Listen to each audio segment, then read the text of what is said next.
What's up, brother? How are you? How you doing, man? I'm doing well. Appreciate your time today. For those of you who don't know, introduce yourself to everybody listening. My name is Phay. Government name is Faris Mousa. I'm a recording artist from Atlanta, Georgia, and I'm the son of Palestinian refugees. Nice, man. What got you into music in general? Because I obviously have Palestinian descent as well. My parents came here in the 80s, but we don't really have many artists, especially not rappers.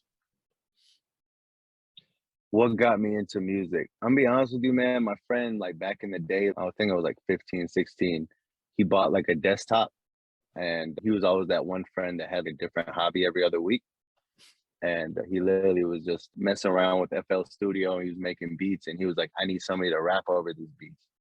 So out of necessity, it was me. And I would just get into the studio and just write on a notebook. Used to rap about sex, money, and drugs, even though I had none of that at 15. I was really influenced by Cameron and like Dipset, so I was trying to rap like them. I was doing my best impression of what I thought they would rap about. And then it spiraled snowball effect from there. I just really enjoyed the process of going in and recording and creating something out of nothing, essentially. So take me to you just freestyling with the boys and you have that beat in the background to then deciding, okay, this is something that I want to do full time, or this is something that I think I have a future in. What got you that confidence, or what got you the belief in yourself to be able to do that? The belief I had in myself was I had a best friend, or I have a best friend right now. He's also an artist. His name's Kalechi. He was way advanced at the time. He was sampling records, and this was in 2007, 2006. He was sampling records. The plug and play, like the technology back then wasn't as good as it is now. So like everything was like, for the most part, he had a whole bunch of hardware. Now you could plug a mic into a computer and you have yourself a studio, Mhm. essentially. Before, he had all this stuff and he was sampling records like Kanye, and he was writing his own stuff, and it was just so amazing to me. And we met each other in the seventh grade, and I guess that friendship, he's also a first generation American, so we connected on that. And it was one of those situations where we fostered each other's talents. Of course, he fostered my talents more. And then I got to a point where you put in the 10,000 hours, right? And it's probably more like 50,000 hours at this point. But you put in the 10,000 hours, and once you do something so much and put in that time and that effort into it, you start naturally becoming confident. And you're like, yo, it goes from a hobby to, yo, I do this shit. This is who I am. And that goes with anything. If you play ball, or if you want to be a good accountant or whatever, a good student, you just got to put those hours in. And then you become confident of your abilities once it becomes second nature. So I think that's what happened. I just started perfecting my craft after that 10,000 hour mark. And then every day, still to this day, I feel like there's still room for improvement. There's still things I learn, and there's still things that I'm trying to get better at. But I think that's where that confidence comes from, man. It's just the repetition. Yeah, you hear all the greats like John Maxwell is quoted with the 10,000 hours, or sorry, Malcolm Gladwell, but the Kobe has the same mentality as well. And I truly believe like just repetition and the belief in yourself to continue to do the work. But in today's age where really anybody, like you said, can plug a mic into their laptop and start streaming on SoundCloud or something relatively low barrier of entry, similar to the podcast game now, how do you separate yourself? Even though now you have the belief that you can do it, you have to portray or convince other people to go on these millions of free ads or apps, get them to listen to your music. How did you do that part? So I tell independent artists this all the time. Essentially, we're competing against the Drakes and the Kendricks and the biggest Kanye's, the biggest artists in the world. You know what I'm Mhm. saying? And I think the stat is like hundreds of thousands of records are uploaded to Spotify every week. So that is a really good question. It's just like, how do you stand out? The advantage I have over a Drake or a Kendrick is that if somebody does listen to the music and they enjoy it, they can access me. And when I say access me, not just follow me and say, hey, I like your music and DM me and I respond, thanks. I actually have conversations with supporters and fans who enjoy the music, whether they're from Brisbane, Australia, or Los Angeles, or wherever. I try to foster an environment where my fans have a sense of ownership in what I'm doing. and they Mm. know that they could contact me and they could joke around with me, and it's more like a friendship instead of a lot of artists try to put themselves on a pedestal like they're higher than their audience. And I really just want to let my audience know that I'm just like y'all. Y'all just happen to like my music, and I just happen to make music. And I just think it's an amazing icebreaker.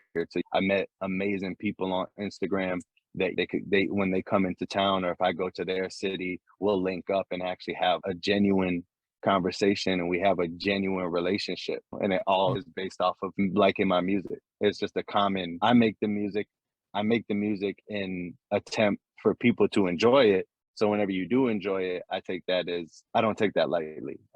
You literally have bypassed hundreds of thousands of records, millions of Yeah. records on streaming platforms now, and decided to, one, give me a chance to listen. You gave me a chance to listen, and then two, you actually enjoyed the record and put it on your playlist. So I don't take that lightly at all. You think about the odds are of artist discovery, you going against giants. And so when somebody does take the time to reach out and they are a fan, you want to foster that relationship and let them know that you're just as invested in what they have going on like they are with you. You know what I'm saying? No, 100% agreed. But then the flip side of that is something that you're extremely passionate about in your music. The first few times we got together, we were hooping and stuff like that. I didn't even know you were a rapper. I don't really listen to music too often these days, except when I'm at the gym. But like, how do you balance your extreme passion with the thing that you're doing in the music creation, but not like many entrepreneurs or many solopreneurs wear it as a badge of honor on their chest and like kind of self promote or kind of be like, this is who I am and identify with it? You seem to be really passionate about it, but not as your only identity. That's actually a really good question too, man. A lot of artists, a lot of people in general don't have an identity outside of their title or what they do. You know what I'm saying? First question we tend to ask people when we meet them is, "Hey, my name is so," and then you ask them, "What do you do?" Yep. So what do you do for work? And I think a lot of that, I think it might be capitalism. It might be one of the effects of capitalism to where people define themselves by what they do and how much money they make. I consciously, actually actively try to have an identity outside of being a musician or artist. Honestly, when I'm with my friends and we're having a good time, if we're playing ball, we're there to play ball, man. Not there to talk about what the fuck I'm doing or my passions or whatever. We're out there. If I'm on your team, we're trying to win a basketball game. We're trying to get cardio in. And I'm sure everybody has a life outside of playing ball, you know what I'm saying, at Yeah. an outdoor park. So I don't think what I do is any more or less important than what, you would do or anybody else. It's just that's a part of my identity, but it doesn't define me. I'm just a person who happens to make music. I don't feel like I need to self promote. I feel if you find out and if you enjoy it, I'm not really one to push my content down people's throats, even though I'm not knocking that, but I just feel like if you were meant to receive the music, you will. And if you enjoy it, I really appreciate that. But if we're out, you know what I'm saying, especially the first time it's a first impression on both of us. And nobody wants to meet somebody that just sit there and Yeah. what's the word, self Self aggrandizes promote. Yeah. themselves, And self be like, this promote. They're like, is, yo, I'm this and I'm that. And I'm just like, we're trying to get to know each other on a basic human level. We just right. played a game of basketball. This shit doesn't, in my opinion, it doesn't concern. Like, I really want to get to know you guys on a personal level. And a lot of people have that story too. I didn't know that you made music until they follow me or they see a blue check, which means essentially it means nothing. But for some reason we put so much stock on the blue checks, and it makes people look more official and more. That shit means nothing to me, man. Honestly, if I can't connect, I'd rather connect with somebody on a human level than sit there and brag about I make music and I have X amount of streams and I'm not good at talking about myself. Yeah. No, I I'm got you, just not man. good. It's better that way because it comes off as more human because you never know. Some people just really don't care. Most people really just don't care about what other people's what they do. They just say that to maybe either use that to judge them or use that to see how much respect they can give you. But it's just a matter of, hey, like, what is the task at hand? I'm extremely competitive. For those who have listened, probably already know that. It's like we're on the court, we're gonna play basketball, and that's literally all I care about. I don't care anything about anything else. I just want to win. Probably a little bit too extreme, but that's just how I've been raised, but the identity aspect of you being able to have parts of your identity is extremely important for your mental health. And the flip side of that is your physical health. So I want to get into a little bit of that because you've gone through a great transformation that's not only helped you on your physical journey, but your mental journey. Talk to me a little bit about what got you started to hike the famous Stone Mountain the 130 plus times at this point in time in recording. So it started off as, I think I saw a picture of myself. Usually it's pretty cliche to say, I saw a picture of myself and I was like, yo, I am, you know what I'm saying? And just to put it simply, I was just like, yo, I am fat. And I just hated how I looked. And I didn't like how I felt either. And I was just like, this is what happens. This is the natural order of things. You get closer to your 30s and you just start, your metabolism slows down. You just get fat and washed up. And then I was just like, yo, I'm too young to be looking like this. You know what I'm saying? People think that they're not redeemable, like that their health isn't redeemable, and it's always redeemable. I know people who in their 60s decided to get in shape. I know people who in their 70s made their first $1 million. Like I know people, so it's never too late to do anything. And I was like, you know what? We have one body, we have one life. Let me go ahead and get out of my comfort zone. And usually when I do things, I'm pretty extreme. I need to work on moderation. But this is the second time I've done this where I was like, I'm going to climb Stone Mountain 100 times. I don't care. Like rain, snow, sleet, whatever. I'm going to go up there and I'm going to climb it 100 times. And we're now on 131 from yesterday. I'm not sure if you saw my Instagram. My mom came with me and said I was super impressed. It took a long ass time to get up there, but super impressed that she went up there because she's always complaining about her back and osteoporosis. And I'm like, well, you need to get up. But she made it to the top. But yeah, man, it just got to a point where I was just like, I want to challenge myself physically. I want to challenge myself mentally. And being out there in the nature is so therapeutic, you know what I'm saying? And then the natural endorphins you get from working out, and you know that, I don't know, they call it post-workout high or post-runners high or whatever it is, man. It became a situation where I was just like, I literally was just like, yo, the same way I go to get coffee every day in the morning in the drive-through, I need to make this a part of my routine. So I just started seeing it as a part of my day.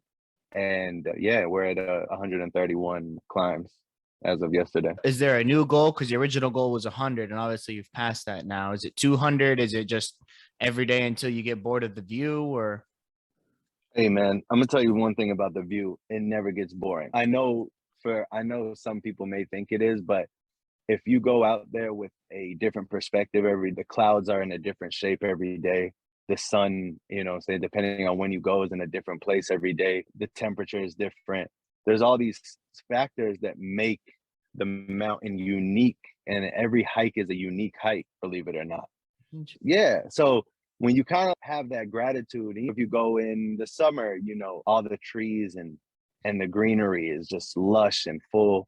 When you go in the fall, you start seeing the leaves change colors. When you go in the winter, there's a lot of the trees are leafless. A lot of trees don't have leaves on them. So it's really just perspective. I could go up there and be like, on this shit 131 times already.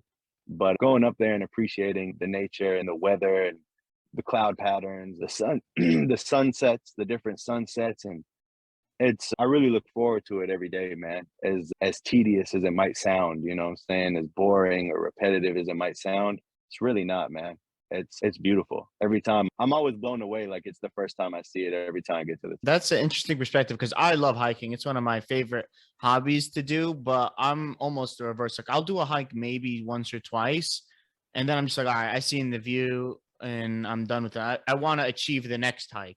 I'm always focused on the next one. So like I appreciate the view. I'll stay there for sometimes hours if it's a great view, like when I went to Alaska, but it's just that's it. Like I'm not going to do it again. So what do you kind of tell yourself to keep that keep yourself grounded or keep yourself with that gratitude to be like, this is a new day, it's new sun, new clouds, like you said, and it's an opportunity to see what some people would call the same view, or some people would be like, I achieved the goal and I'm done, but you keep that new perspective to keep yourself continuing to go.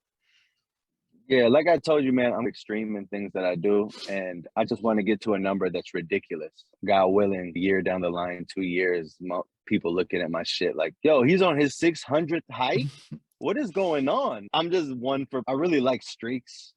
Yeah. And I like competitiveness, mainly competing with. I tell myself every time I walk up the mountain, even when I don't feel like it, or if it gets boring and stuff like that, I'm rough on myself. So like the voice in my head is basically, oh, if I ever get tired on a hike, I'm like, it's my fault. All those years of eating like shit and not taking care of my body, like it takes believe it or not, consistency is of course, it's the name of the game, right? Like you can't achieve anything without consistency. And even when you gain weight and you're looking sloppy and you're just chilling and being lazy, believe it or not, that takes consistency as well. To get fat, to gain weight takes consistency. You Yeah. have to consistently eat in a surplus, and you have to consistently sit on your ass. Am I right? No, I mean, it's 100%. easy. It's easier than working out every day, and it's easier Right. than getting up off your ass and stuff like that. But You don't nonetheless, gain 20 pounds overnight. You don't lose 20 you pounds don't. overnight. You can't. Exactly. A lot of people are like so easy to gain weight and it's so hard to lose weight. And I think that just comes with discipline, right? So I tell myself, yo, I gained this weight. It's my fault that I'm breathing heavy. Or maybe I Mhm. smoked a hookah yesterday. It's my fault that I'm breathing heavy. It's not, it's all in my mind, or it's all my own doing. So I just punish myself every day. That's kind of what it is. I'm just like, yo, I was a fat piece of shit 6 months ago. That's how I talk to myself. That's what Yeah. works to me. Like even before, like if like when I first started, like you could feel like, you could feel your body jiggling because you're just fat. And I'm just like, yo, like I would be disgusted with myself. Kind of try to touch a love handle or something. I'd be like, yep, like that's like the motivation that keeps me going. It's just I gotta lose this. I wasn't complaining when I was sitting on my ass for 2 years. It could be worse. It could be worse. It's just consistency, man. Like you said, man, nothing worth achieving is basically like an overnight thing. Yeah. I've been going to the gym and climbing Stone Mountain and watching what I eat for the last 6 months. And it's a big transformation. I'm not gonna lie. I think I'm like 40 Mhm. pounds down or 45 pounds down and added muscle, but I'm still not where I want to be. But a Yeah. lot of people don't understand, if you really put your head down for 6 months, you could change your whole life. Yeah, I Six meant months. that's all it takes. If you put even more pressure, like I'm doing the 75 hard challenge. For those of you who follow my Instagram probably already know that. And by the way, by the time this comes out, I'll be done. But right now, at time of recording, I'm at 52, day 52, and I'd never do cardio except if I'm hiking or hooping. But like running outside was not my thing, but that's part of the daily tasks. And I can tell that even my body has changed over 50 years. And I've been working out for almost 7 years now, and I'm in like pretty good athletic shape, but it's just you're adding something new every day and you just do it every single day. And all of a sudden you have change happen in 2, 3 months. And then in 6 months, it's even a whole different from 3 months ago. And you just keep that train going until you get to the shape, their body shape that you want. But consistency in creativity mode is a little bit different, I think. And you, as somebody who creates new things and new content, new music and stuff like that, how do you get in that zone? Because a lot of people, myself included, I don't view myself as a creative person. I'm more detail oriented, numbers, analytics. Like that's where I feel at home. And I can get into that zone of genius, as some people call, or that flow state very easily if I'm doing that stuff. But to think up of something new and to innovate, I don't really know how to do that. So how do you get yourself in that zone or that mindset and stay there so that you can create a new song or a new album even? I think humans are innately creative when we're born and as kids and stuff like that. I'm sure you probably played with action figures and created a whole world Mhm. inside of those action figures with GI Joes or trucks or whatever. I feel like the world kind of beats that creativity out of us Mhm. in a sense. They tell you go get a job and work this 9 to 5, and it just sucks the life out of you Right. essentially. So I think you're more creative than you give yourself credit for. This podcast is a creation of its own. It's literally content.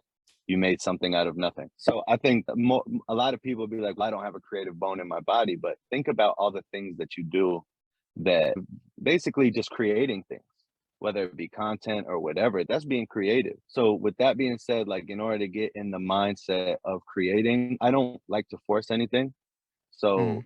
a lot of times my creativity is fueled by emotions or life events. And God forbid if a close friend of mine passes away or a close friend of mine is in jail or heartbreak. Those are the things that kind of fuel my creativity, if that makes sense. Being an independent artist is unique because it's, in my situation, I don't have a label head over my breathing over my neck saying you need to get this album done in 3 months.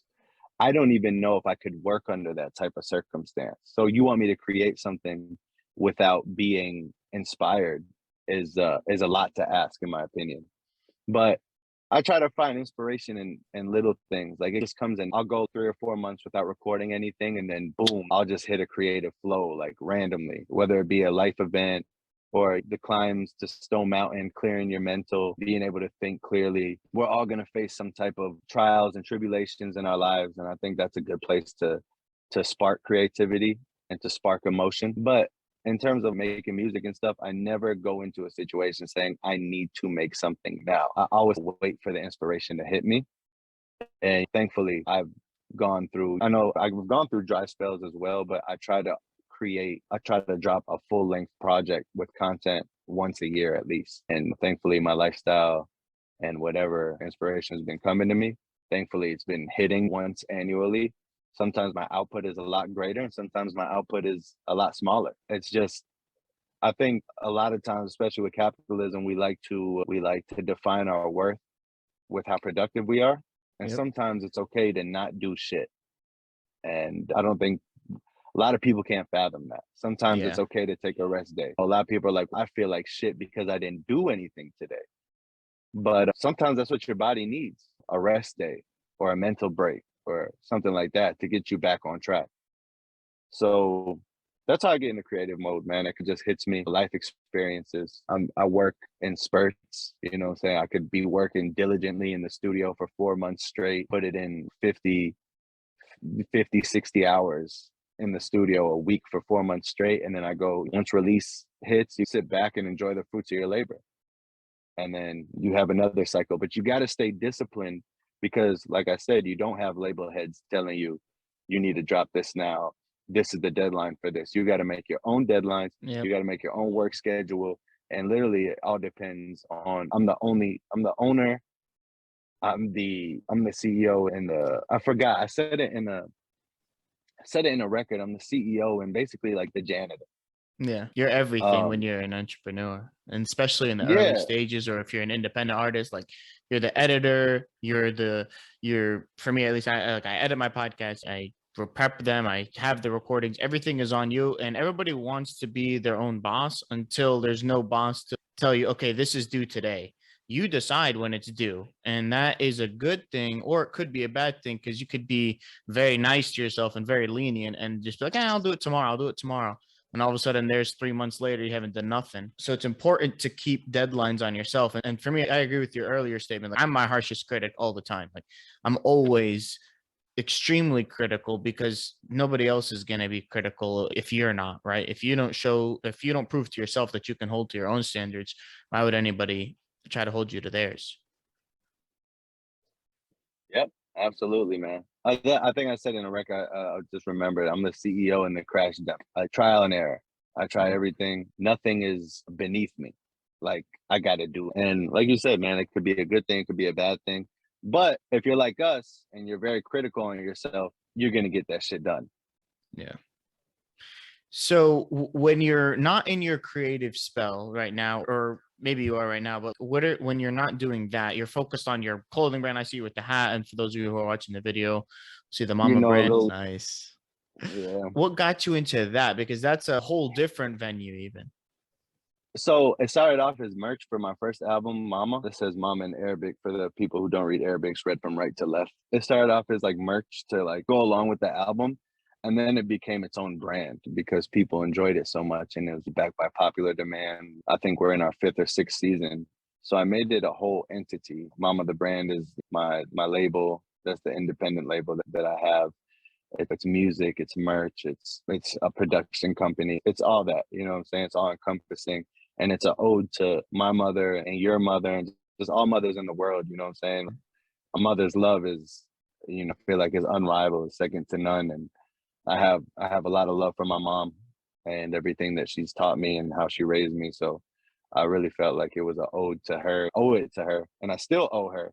We're forever indebted, in my opinion, to our moms, and it's just something that I feel like is a universal message because most people I meet love their mom, and it's just something that you want to represent. If somebody could represent their favorite basketball team on their hat or their favorite baseball team, why not put your mom on your head? Mm-hmm. Nah, that's So right. that's how, That's true. yeah.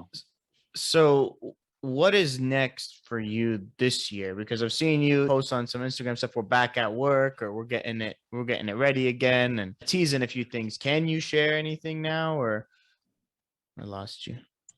Yeah, my bad, man. You're straight. Speaking of my mom, She she's called you. calling. Hold on. Yeah, hold on.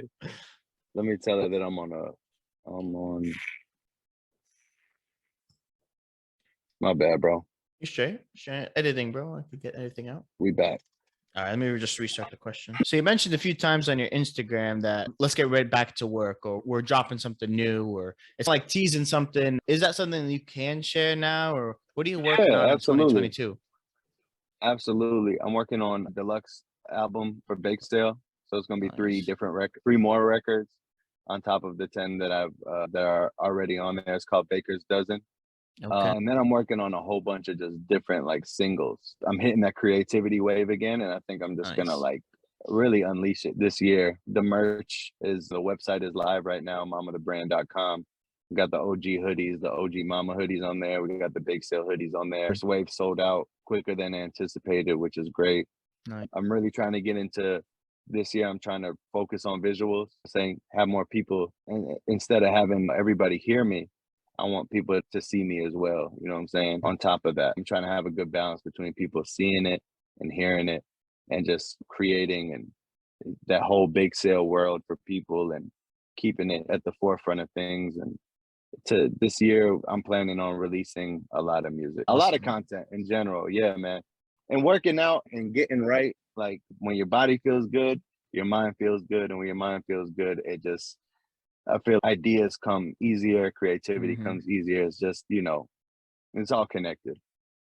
Yeah, Dion said it best: "Look good, feel good, play good." That's just you have to have that inner self confidence in order to get anything started. But definitely looking forward to those new ones because I did listen to a few songs in preparation because like I said, I don't really listen to music often, but Hmm. I feel like nowadays music is all just the same shit or a loud bass, and I need something that either good lyrics or Arabic music when I'm at the gym. Yeah. So it's a balance, but yours has a good flow to it, especially the piece and the Mm. 32 something. I can't remember 32 32 something. flavors. Yeah, that one.